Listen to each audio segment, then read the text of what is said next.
శ్రీ మహాగణాధిపతయే నమః, శ్రీమాత్రే నమః. మాచిరాజు భక్తి ప్రేక్షకులందరికీ నమస్కారం. తులసి కోట ఏ దిక్కులో ఉంటే ఐశ్వర్యం కలుగుతుందో ఈ వీడియోలో మనం తెలుసుకుందాం. దేవీ భాగవతం ప్రకారం, బ్రహ్మవైవర్త పురాణం ప్రకారం తులసి కోట ఇంట్లో ఏ దిక్కులో ఉన్నా సరే సకల శుభాలు కలుగుతాయి. తూర్పు, పడమర, ఉత్తరం, దక్షిణం ఏ దిక్కులో అయినా తులసి కోట ఏర్పాటు చేసుకోవచ్చు. అయితే ఒక్కొక్క దిక్కులో తులసి కోట ఉంటే ఒక్కొక్క రకమైన ప్రయోజనం కలుగుతుంది. తూర్పు దిక్కులో తులసి కోట ఉంటే దీర్ఘ సుమంగళితత్వం కలుగుతుంది. అలాగే పడమర దిక్కులో తులసి కోట ఉంటే ఇంట్లో పిల్లల జ్ఞాపక శక్తి బాగుంటుంది, పిల్లలు చదువులో బాగా రాణిస్తారు. తులసి కోట ఉత్తర దిక్కులో ఉంటే ఐశ్వర్యం బాగా కలుగుతుంది. తులసి కోట దక్షిణ దిక్కులో ఉంటే మోక్షం కలుగుతుంది.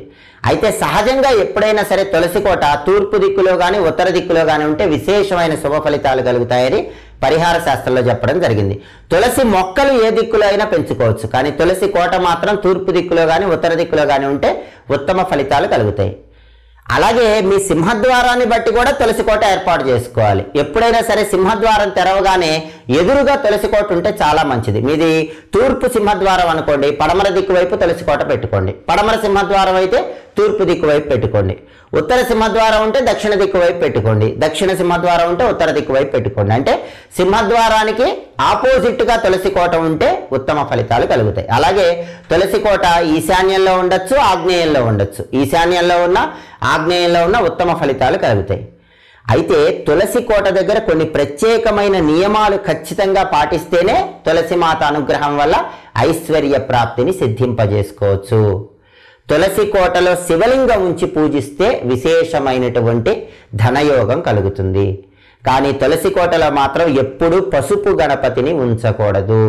తమలపాకులో పసుపు ముద్ద పెట్టి పసుపు గణపతి చేసుకుని ఆ పసుపు గణపతి మాత్రం ఎట్టి పరిస్థితుల్లో తులసి కోటలో ఉండకూడదు. కానీ శివలింగం తులసి కోటలో ఉంచి మాత్రం ఖచ్చితంగా పూజ చేసుకోవచ్చు. దానివల్ల ఐశ్వర్య యోగం కలుగుతుంది.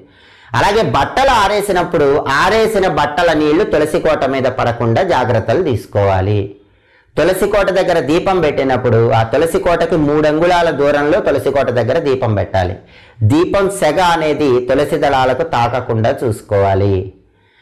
అలాగే ఎప్పుడైనా ఎవరికైనా తులసి ఇవ్వాలన్నా కూడా మీరు తులసి కోట పూజ చేసుకునేది ఉంటే దానిలో నుంచి తులసి కొమ్మ తీసి ఎదుటి వాళ్ళకి ఇవ్వకూడదు. పక్కన చిన్న తులసి మొక్కను పెంచుకుంటూ దాన్ని తీసి ఎదుటి వాళ్ళకి ఇవ్వాలి. కాబట్టి తులసి కోట విషయంలో ఈ ప్రత్యేకమైనటువంటి నియమాలు ఖచ్చితంగా పాటించాలి. అలా పాటిస్తేనే లక్ష్మీ కటాక్షం అనేది విశేషంగా కలుగుతుంది. తూర్పు దిక్కులో కానీ ఉత్తర దిక్కులో కానీ తులసి కోట ఉంటే విశేషమైనటువంటి శుభయోగం కలుగుతుంది. అందులోనూ ఉత్తర దిక్కులో తులసి కోట ఉంటే విపరీతమైనటువంటి ఐశ్వర్యం కలుగుతుందని మనకి శాస్త్రాల్లో చెప్పడం జరిగింది. అలాగే ఎప్పుడైనా సరే తులసి కోటలో ప్రతిరోజు కూడా రాగి చెంబులో నీళ్లు తీసుకుని ఆ నీళ్లలో కాస్త పసుపు కలిపి ఆ పసుపు కలిపిన రాగి చెంబులో నీళ్లు తులసి కోటలో పోయాలి. అప్పుడు విశేషంగా లక్ష్మీ కటాక్షం కలుగుతుంది. లక్ష్మీ కటాక్షం అద్భుతంగా కలగాలంటే ఆడవాళ్ళు ఒక్క పని చేయండి. రోజు రాగి చెంబులో నీళ్లు తీసుకుని దానిలో కాస్త పసుపు వేసి ఆ నీళ్లు తులసి కోటలో పోసి నమస్కారం చేసుకుని దీపం పెట్టుకోండి. విశేషంగా లక్ష్మీ కటాక్షం కలుగుతుంది. మా వీడియోస్ మీకు నచ్చినట్లయితే మా ఛానల్ని లైక్ చేయండి, కామెంట్ చేయండి, 10 మంది మిత్రులకు షేర్ చేయండి. మా ఛానల్ని సబ్స్క్రైబ్ చేసుకోండి. పక్కనున్న బెల్ సింబల్ నొక్కటం మాత్రం మర్చిపోకండి. సర్వే జనాః సుఖినో భవంతు. స్వస్తి.